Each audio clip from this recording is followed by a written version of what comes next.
Bismillahirrahmanirrahim. Assalamualaikum warahmatullahi taala wabarakatuh. Apa khabar anak-anak semua? Sihat? Alhamdulillah hari ini Ustazah rasa teringin untuk berkongsi dengan anak-anak calon tasawuf Islam KSSM bagaimana cara mudah untuk skor A tasawuf Islam. So Ustazah menggariskan beberapa cara untuk anak-anak ambil perhatian bagaimana anak-anak boleh skor ataupun bagaimana anak-anak boleh mencapai kecemerlangan dalam mata pelajaran tasawuf Islam ini. Okay, dengan pencapaian terbaiknya A lah, sama ada A plus, A solid ke ataupun A minus. Dan yang pertama sekali anak-anak, Ustazah suka untuk anak-anak selalu mengukur pencapaian anak-anak mungkin pada peperiksaan dalaman di sekolah anak-anak. Bagaimana pencapaian anak-anak untuk bahagian A. Jadi untuk setiap latihan ataupun peperiksaan dalaman itu, pastikan sasaran kita itu ialah 15 markah ke atas. So anak-anak kena usahakan macam mana nak dapatkan 15 markah ke atas untuk bahagian A. Sebelum ni Ustazah ada terangkan dalam video sebelum ini, bahagian A itu dalam bentuk objektif berbagai bentuk. Yang mana tidak ada lagi aneka pilihan tapi dia lebih kepada isi tempat kosong, soalan istilah, mengingat soalan istilah, jadual, rajah, padanan dan juga betul salah. So anak-anak perlu dalam tu anak-anak perlu memahami, mengingati topik-topik yang telah dipelajari dalam mata pelajaran tasawuf Islam tingkatan 4 dan tingkatan 5. Jadi susah untuk anak-anak pergi Dewan Peperiksaan untuk SPM nanti dalam keadaan anak-anak tak bersedia tapi mengharapkan markah 15 markah ke atas. Jadi untuk masa yang ada ini anak-anak perlu latih diri anak-anak untuk kalau boleh setiap sasaran kita menyelesaikan bahagian A itu kita perlu menepasi 15 markah. Paling banyak kita kena salah berlaku kesilapan kita dalam bahagian A itu ialah kalau boleh 5 sahaja. Okay? Yang kedua, untuk bahagian B kita perlu jawab dengan teknik yang betul. Jawab dengan teknik yang betul. Sebab bahagian B ni dia soalan subjektif semuanya. Jadi anak-anak untuk memastikan markah tu terbaik, anak-anak perlu gunakan cara yang betul. Antara cara yang betul, kita pergi pada poin yang ketiga iaitu memberi huraian bagi setiap soalan yang mempunyai kata tugas, jelaskan, kemukakan, terangkan dan huraikan. Jadi anak-anak perlu bila tengok soalan tu, anak-anak kena peka lah. Bila ada kata tugas jelaskan, kemukakan, terangkan dan huraikan tu bermakna anak tak boleh bagi fakta sahaja. Mesti fakta tadi ataupun isi tadi disokong dengan huraian. Kalau contoh diberkati oleh Allah, kerana apa diberkati oleh Allah? Selalu menggunakan kata hubung daripada kata kunci kabus kerana, agar, bagi, untuk dan supaya. Supaya kabus ini kerana, agar, bagi, untuk dan supaya ini dia membantu kita cari idea lah apa. Contoh kalau diberkati oleh Allah, kalau menggunakan kata hubung kerana, kita akan rasa kerana apa kita diberkati oleh Allah. Mungkin kerana kita mematuhi segala perintah dan menjauhi larangannya. Maka kita ada idea untuk menjawab. Itu fungsi kata hubung kabus tadi. Kabus tadi di bawah K untuk kerana, A untuk agar, B untuk bagi, U untuk dan S untuk supaya atau seperti ke. Boleh menambahkan idea anak-anak. So, setiap kata tugas tu perlu ada sokongan isi. Yang keempat, anak-anak jangan takutlah dengan soalan kebat. Soalan kebat ni hanya memerlukan gerapan idea anak-anak lah. Maksudnya anak-anak perlu tahu pengetahuan anak-anak tentang topik tersebut. Tak boleh juga kita tak tahu tapi kita nak jawab juga. Boleh, tapi sebenarnya boleh jawab juga. Tapi mungkin jawapan kita tu tak kukuh sangat lah. Sebab tu untuk peringkat permulaan ini sebelum Dewan Peperiksaan, anak-anak perlu menambahkan pengetahuan. Menambahkan pengetahuan, membaca, memahami topik tersebut supaya kita ada idea untuk menjawab. So kadang-kadang soalan kebat ini dia tidaklah sesusah yang kita sangka. Sebab itu mindset kita perlu jelas tentang soalan kebat ni. Jangan kita letak daripada awal yang soalan kebat ni susah. Sebenarnya soalan kebat ni senang untuk skor markah. Soalan kebat markah dia banyak. Mungkin 4 ataupun mungkin 6 markah. Kemungkinan tahun anak-anak ni mungkin lebih ke arah 6 markah. Jadi kalau 6 markah, anak-anak perlu dilatih untuk tidak takut dengan soalan kebat dan tidak mengabaikan atau tidak meninggalkan, tidak menjawab soalan kebat. Perlu jawab.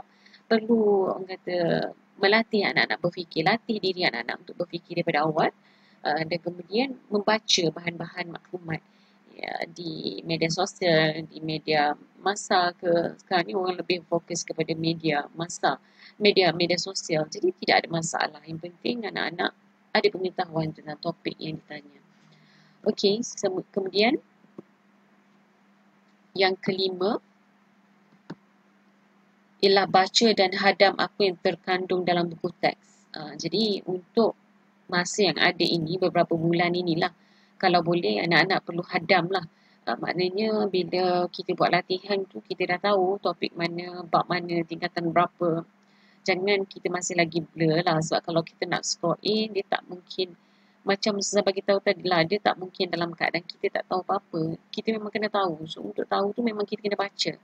Dan baca dan hadam, memahami apa yang ada, yang diberitahu dalam topik itu. Dan masa sekarang ini, yang ada ini anak-anak perlu, kalau tak faham, boleh rujuk dengan guru lah. Jadi kita nak tak nak memang kena baca dan memang kena hadam apa yang ada dalam buku teks. Kerana apa? Kerana itu adalah kesungguhan kita untuk benar-benar mendapat A dalam tasawuf Islam. So, saya tidak bersetuju kalau anak-anak pergi ke Dewan Peperiksaan dalam keadaan alah tak apa, tasawuf senang je. Senang tapi tak buat apa-apa tu boleh membantutkan kita punya sasaran untuk mendapat A dalam tasawuf. So, untuk yang kelima ini, jangan lupa baca dan hadam apa yang terkandung dalam buku teks. Yang keenam, perlu sangat-sangat anak-anak tambahkan ilmu dengan membaca bahan ilmiah ataupun rancangan agama. Apa-apalah, kadang-kadang boleh baca banyak laman web, Bayan Lingnas, yang Majlis Fatwa Wilayah Persekutuan, di follow ataupun subscribe YouTube, mana-mana tokoh-tokoh alim ulama, kemudian di Facebook, di Twitter yang membincangkan tentang topik-topik agama, ataupun kita sendiri membeli buku-buku agama yang boleh kita bantu diri kita untuk mempelbagaikan idea ketika menjawab. So kita tidaklah hanya apa yang ada buku teks sahaja, tetapi buku teks itu sebagai asas, tapi kalau untuk menjawab soalan kebat apa semua, kita memerlukan maklumat yang lain, melalui tambahan ilmu yang lain. So memang anak-anak perlu banyak membaca.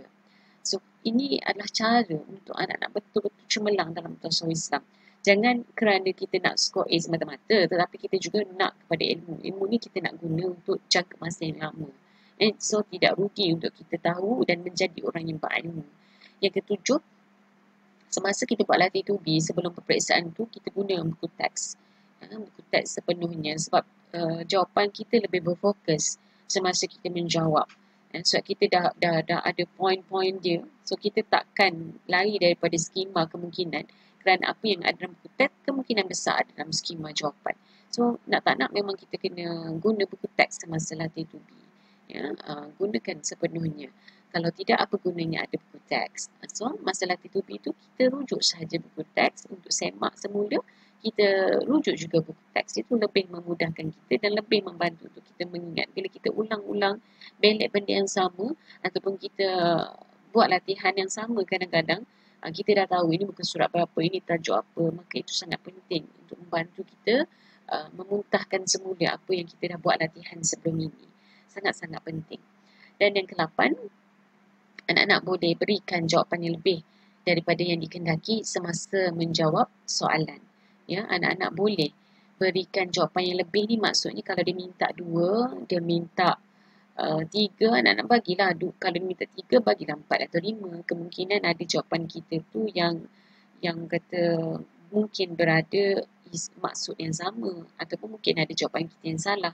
Jadi jawapan-jawapan yang lebih tadi adalah boleh cover baliklah jawapan yang salah tadi.